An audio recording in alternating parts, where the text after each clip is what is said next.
পরিচালক মহোদয় পরিদর্শন করতেছে।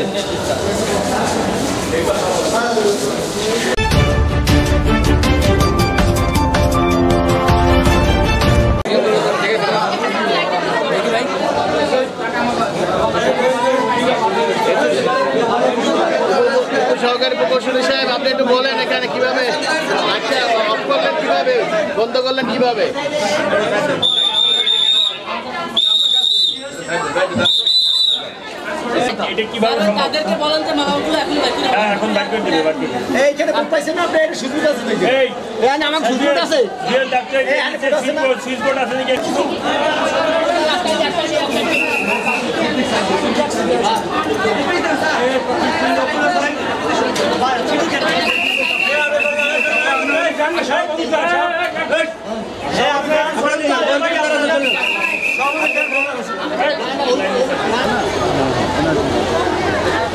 এই যে শেরেবাংলা মেডিকেল কলেজে দেখেন দর্শক, আগুন লাগছে, হ্যাঁ খুব লোকজন আছে এখানে, অনেক লোকজন দেখেন। এই যে আগুন লাগছে, এই আগুন লাগার যে নিবানের কৃতিত্ব, এটা গণপূর্ত অধিদপ্তরের কৃতিত্ব। গণপূর্তের অধিদপ্তরের সহকারী প্রকৌশলী,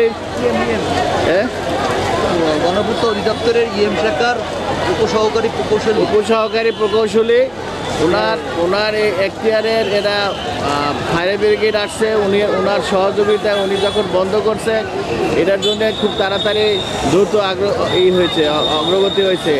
এই অগ্রগতি হয়েছে গণপূর্তের লোকজন আছে, ফায়ার এক্সটিংগুইশার দিয়ে ফায়ার সার্ভিস আসার আগেই বন্ধ করছে ফায়ার সার্ভিস আসার আগেই বন্ধ করছে না? গণপূর্তের মানে আমি বলবো, হ্যাঁ বলেন। প্রথম হচ্ছে আমরা ছিলাম 3 তলায় পাশে কাজ দেখতেছি, গণপূর্তের উপবিভাগীয় প্রকৌশলী ইএম শাখার উপবিভাগীয় প্রকৌশলী উনি পরিদর্শন করতে আসছে। তো এর মোমেন্টে শুনে যে 3 তলায় আগুন লাগছে, উনি 2তলা থেকে 3তলায় যায়া উনি এমার্জেন্সি মেইন সুইচ বন্ধ করছে। মেইন সুইচ বন্ধ করার পর উনি নিজেই ফায়ার এক্সটিংশন এবং পানি এবং আরও প্রায় 20-25 জন মিলে হাসপাতালের যে কর্মকর্তা আছে, কর্মচারীরা আছে এবং নার্স আছে, আয়াবু আছে, সবাই মিলে তারা পানি দিয়ে বন্ধ করছে। হোমে লাগছিল স্টোরে। 3তলা। ধন্যবাদ আপনাকে।